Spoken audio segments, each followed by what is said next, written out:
உன் ஜீவன் தப்ப ஓடிப்போ. கிழக்கு விளக்கும் போது அந்த தூதர் லோத்தை நோக்கி, பட்டணத்திற்கு வரும் தண்டனையில் நீ அழியாதபடிக்கு எழுந்து உன் மனைவியையும் இங்கே இருக்கிற உன் 2 குமாரத்திகளையும் அழைத்துக் கொண்டு போ என்று சொல்லி அவனை துரிதப்படுத்தினார்கள். அவன் தாமதித்துக் கொண்டிருக்கும் போது கர்த்தர் அவன் மேல் வைத்த இரக்கத்தினால் அந்த புருஷர் அவன் கையையும் அவன் மனைவியின் கையையும் அவன் 2 குமாரத்திகளின் கையையும் பிடித்து அவனை பட்டணத்துக்கு வெளியே கொண்டு போய் விட்டார்கள். அவர்களை வெளியே கொண்டு போய் விட்ட பின்பு அவர், உன் ஜீவன் தப்ப ஓடிப்போ, பின்னிட்டு பாராதே, இந்த சமபூமியில் எங்கும் நில்லாதே, நீ அழியாதபடிக்கு மலைக்கு ஓடிப்போ என்றார். அதற்கு லோத்து, அப்படியல்ல ஆண்டவரே, உமது கண்களில் உமது அடியனுக்கு கிருபை கிடைத்ததே, என் பிராணனை காக்க தேவரீர் எனக்கு செய்த கிருபையை பெரிதாக விளங்க பண்ணினீர். மலைக்கு ஓடிப்போக என்னால் முடியாது, தீங்கு என்னை தொடரும், நான் மரித்து போவேன். அதோ அந்த ஊர் இருக்கிறதே, நான் அதற்கு ஓடிப்போகத்தக்கதாய் அது கிட்ட இருக்கிறது, சின்னதுமாய் இருக்கிறது. என் பிராணன் பிழைக்க நான் அங்கே ஓடி போகட்டும், அது சின்ன ஊர்தானே என்றான். அதற்கு அவர், நீ கேட்டுக்கொண்ட ஊரை நான் கவிழ்த்து போடாதபடிக்கு இந்த விஷயத்திலும் உனக்கு அனுக்கிரகம் பண்ணினேன். தீவிரமாய் அங்கே ஓடி தப்பித்துக்கொள், நீ அங்கே போய் சேருமட்டும் நான் ஒன்றும் செய்யக்கூடாது என்றார். ஆகையால் அந்த ஊர் சோவார் எண்ணப்பட்டது. லோத்து சோவாருக்குள் வரும்போது பூமியின் மேல் சூரியன் உதித்தது. கர்த்தர் லோத்தை சோதோமின் அழிவுக்கு தப்புவிக்க பண்ணுகிறார். அப்பொழுது நோவா, தானியேல், யோபு ஆகிய 3 புருஷரும் அதன் நடுவில் இருந்தாலும் அவர்கள் தங்கள் நீதியினால் தங்கள் ஆத்துமாக்களை மாத்திரம் தப்புவிப்பார்கள் என்று கர்த்தராகிய ஆண்டவர் சொல்லுகிறார். எசேக்கியர் 14:14. கிழக்கு விளக்கும்போது அந்த தூதர் லோத்தை நோக்கி, பட்டணத்திற்கு வரும் தண்டனையில் நீ அழியாதபடிக்கு எழுந்து உன் மனைவியையும் இங்கே இருக்கிற உன் 2 குமாரத்திகளையும் அழைத்துக் கொண்டு போ என்று சொல்லி அவர்கள் லோத்தை துரிதப்படுத்துகிறார்கள்.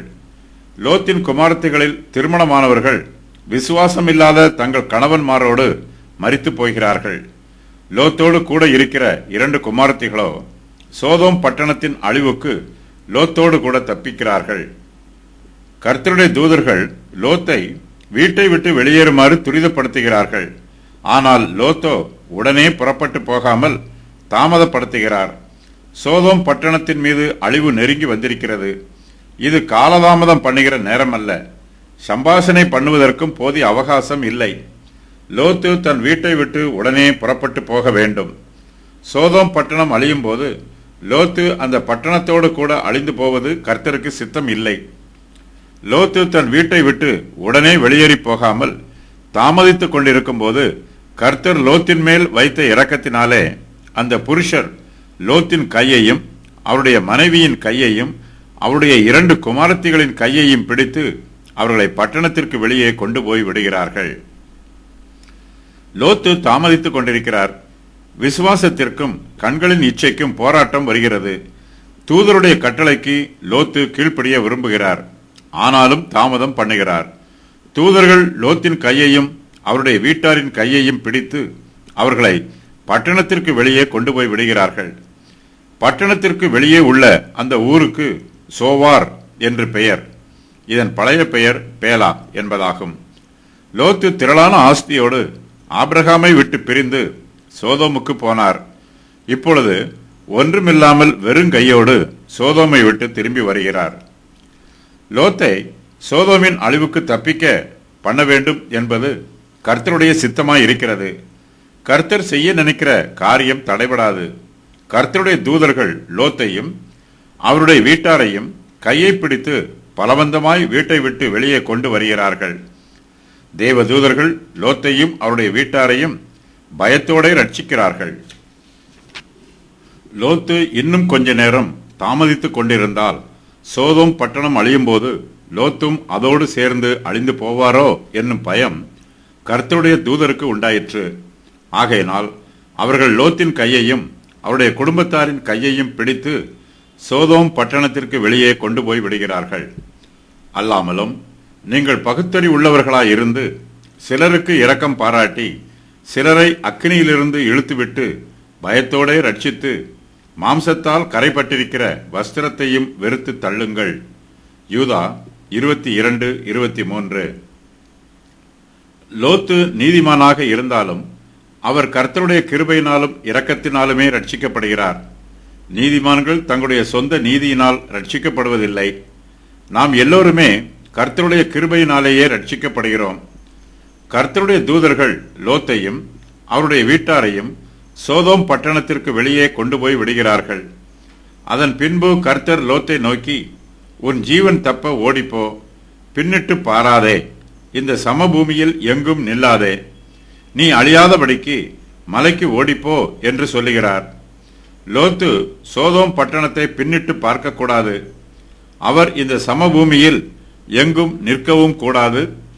லோத்து அழிந்து போகக்கூடாது என்றால் அவர் மலைக்கு ஓடிப்போக வேண்டும். அந்த மலையே லோத்துக்கு அடைக்கல ஸ்தலம். கர்த்தர் நியமித்த அந்த ஸ்தலத்தை விட்டுவிட்டு லோத்து வேறு எந்த ஸ்தலத்திற்கும் போய்விடக்கூடாது. நாம் பாவத்தில் விழுந்து கிடக்கும் போது கர்த்தர் தம்முடைய கிருபையினால் நம்மை ரட்சிக்கிறார். நாம் செய்ய வேண்டிய காரியங்களை கர்த்தர் நமக்கு கட்டளையாக சொல்லுகிறார். நாம் பாவத்திற்கு தப்பிக்க வேண்டும் என்றால் கர்த்தருடைய கட்டளைக்கு கீழ்ப்படிய வேண்டும். பாவத்திலிருந்து ரட்சிக்கப்படுகிறவர்கள் மறுபடியும் தங்கள் பாவத்திற்கு திரும்பி போய்விடக்கூடாது. சாத்தானின் பிடியிலிருந்து விடுவிக்கப்பட்டிருக்கிறவர்கள் மறுபடியும் சாத்தானுக்கு அடிமைகளாகிவிடக்கூடாது. லோத்து சோதோமிலிருந்து தப்பி வந்திருக்கிறார். அவர் மறுபடியும் சோதோமுக்கு போய்விடக்கூடாது. கர்த்தர் லோத்தை பார்த்து, இந்த சமபூமியில் எங்கும் நில்லாதே என்று சொல்லுகிறார். சமபூமி என்பது இந்த பிரபஞ்சத்தையும் இந்த பிரபஞ்சத்தின் ஆசா பாசங்களையும் குறிக்கும். ரட்சிக்கப்பட்டவர்கள் இந்த உலகத்திற்கு ஒத்த வேஷம் தரிக்கக்கூடாது. உலக சிநேகம் தேவனுக்கு விரோதமான பாவம். கர்த்தர் லோத்தை பார்த்து, நீ அழியாதபடிக்கு மலைக்கு ஓடிப்போ என்று சொல்லுகிறார். மலை என்பது கிறிஸ்துவையும் பரலோகத்தையும் குறிக்கிறது. நாம் கிறிஸ்துவை நோக்கி முன்னேறி போக வேண்டும். பரலோக ராஜ்யத்தில் பிரவேசிப்பதே நம்முடைய இலக்கு. இந்த உலகம் நாம் சிறிது காலம் பரதேசியாய் தங்கியிருக்கிற ஸ்தலம். கர்த்தர் லோத்தை பாதுகாப்பதற்கு மலையை நியமித்திருக்கிறார். லோத்து அந்த மலைக்கு ஓடிப்போக வேண்டும். அப்போதுதான் லோத்தால் அழிவுக்கு தப்பிக்க முடியும். ஆனால் லோத்தோ அந்த மலைக்கு போக விரும்பவில்லை. அவர் கர்த்தரிடத்தில், அப்படியல்ல ஆண்டவரே, மலைக்கு ஓடிப்போக என்னால் முடியாது என்று சொல்லுகிறார். லோத்து கர்த்தருடைய கட்டளைக்கு கீழ்ப்படிய மறுக்கிறார். லோத்து கர்த்தரை நோக்கி, அப்படியல்ல ஆண்டவரே, உமது கண்களில் உமது அடியனுக்கு கிருபை கிடைத்ததே, என் பிராணனை காக்க தேவரீர் எனக்கு செய்த கிருபையை பெரிதாக விளங்க பண்ணினீர். மலைக்கு ஓடிப்போக என்னால் முடியாது. தீங்கு என்னை தொடரும், நான் மரித்து போவேன் என்று சொல்லுகிறார். லோத்து கிட்ட இருக்கிற சோவார் என்னும் சிறிய ஊரில் தங்குகிறார். அவரால் மலைக்கு ஓடிப்போக முடியவில்லை. ஆனாலும் சோவாருக்கும் சோதோமை போன்று அழிவு வந்துவிடுமோ என்று பயந்து லோத்து இறுதியில் சோவாரை விட்டு மலைப்பிரதேசத்திற்கு தப்பித்து போய்விடுகிறார். லோத்து சமபூமியில் இருக்கிற ஒரு ஊரில் தங்க விரும்புகிறார். அவருக்கு மலைக்கு போக விருப்பமில்லை. அந்த ஊருக்கு பேலா என்று பெயர். அந்த ஊருக்கு சோவார் என்னும் மறுபெயர் கொடுக்கப்பட்டிருக்கிறது. பேலா பெரிய ஊர் அல்ல, அது ஒரு சின்ன ஊர். ஆனாலும் கர்த்தர் சொன்ன மலையை விட இந்த ஊர் லோத்துக்கு அருகாமையில் இருக்கிறது. கர்த்தர் தனக்கு நியமித்த இலக்கை நோக்கி போகாமல் லோத்து தனக்கு அருகாமையில் இருக்கிற ஸ்தலத்திற்கு போக விரும்புகிறார். லோத்து கர்த்தரை நோக்கி, அதோ அந்த ஊர் இருக்கிறதே, நான் அதற்கு ஓடிப்போகத்தக்கதாய் அது கிட்ட இருக்கிறது, சின்னதுமாய் இருக்கிறது, என் பிராணன் பிழைக்க நான் அங்கே ஓடிப்போகட்டும், அது சின்ன ஊர்தானே என்று சொல்லுகிறார். நாம் கர்த்தருடைய சித்தத்திற்கும் திட்டத்திற்கும் கீழ்ப்படிய வேண்டும். லோத்து கர்த்தர் நியமித்த மலைக்கு போகாமல் தான் தெரிந்து கொண்ட ஊருக்கு போக விரும்புகிறார். கர்த்தர் தெரிந்து கொண்ட மலையை விட தான் தெரிந்து கொண்ட ஊரே தனக்கு பாதுகாப்பா இருக்கும் என்று லோத்து நினைக்கிறார்.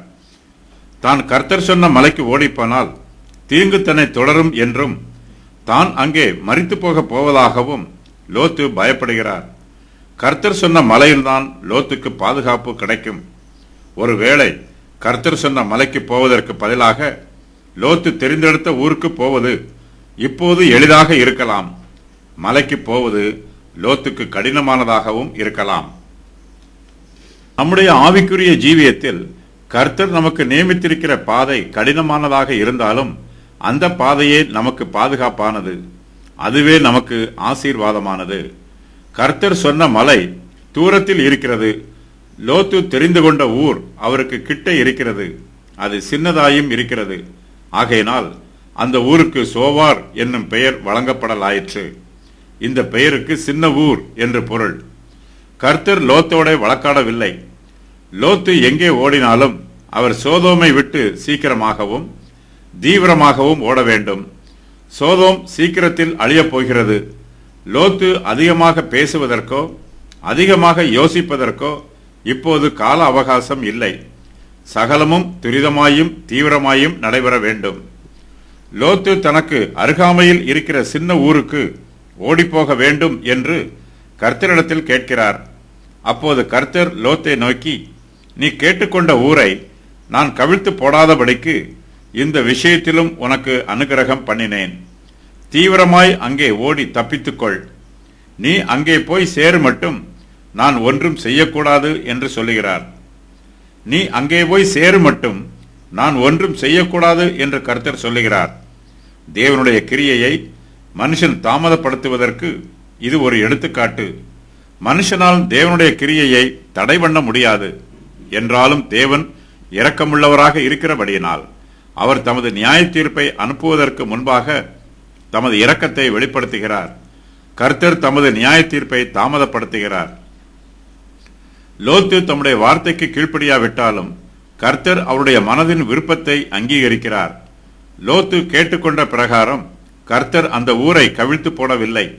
கர்த்தர் இந்த விஷயத்திலும் லோத்துக்கு அனுகிரகம் பண்ணுகிறார். அந்த ஊருக்கு போக வேண்டும் என்று லோத்து தீர்மானம் பண்ணுகிறார். கர்த்தர் லோத்தின் தீர்மானத்தை அங்கீகரித்து தீவிரமாய் அங்கே ஓடி தப்பித்துக்கொள் என்று கட்டளையிடுகிறார். லோத்து தப்பிக்க வேண்டுமென்றால் சோதோமை விட்டு தீவிரமாய் ஓடிப்போக வேண்டும். சோதோமில் இருந்து கொண்டு அழிவுக்கு தப்பிப்பது என்பது இயலாத காரியம். நாம் பாவத்திலிருந்து விடுதலை பெற வேண்டும் என்றால் பாவத்தை விட்டு வெளியேறி வர வேண்டும். பாவத்தில் இருந்து கொண்டே பாவத்திலிருந்து விடுதலை பெறுவது என்பது இயலாத காரியம். கர்த்தருடைய தூதர் லோத்தையும் அவருடைய மனைவியையும் அவருடைய 2 குமாரத்திகளையும் வீட்டை விட்டு வெளியேறுமாறு துரிதப்படுத்திய போது கிழக்கு விழுக்கும் வேளையாய் இருந்தது. லோத்து சோவாருக்குள் வரும்போது பூமியின் மேல் சூரியன் உதிக்கிறது. நீதிமான்கள் ஒரு ஸ்தலத்திற்கு வரும்போது அவர்கள் தங்களோடு கூட அங்கே வெளிச்சத்தையும் கொண்டு வருவார்கள். நீதிமான்கள் இருக்கும் ஊரிலே நீதியின் சூரியனாகிய இயேசு கிறிஸ்து பிரகாசமாக உதிப்பார். அந்த ஊரிலே கிறிஸ்துவானவரின் பரிசுத்தமான பிரசன்னம் பிரகாசமாக இருக்கும். கிறிஸ்துவே அவர்களுக்கு வெளிச்சமாய் இருப்பார்.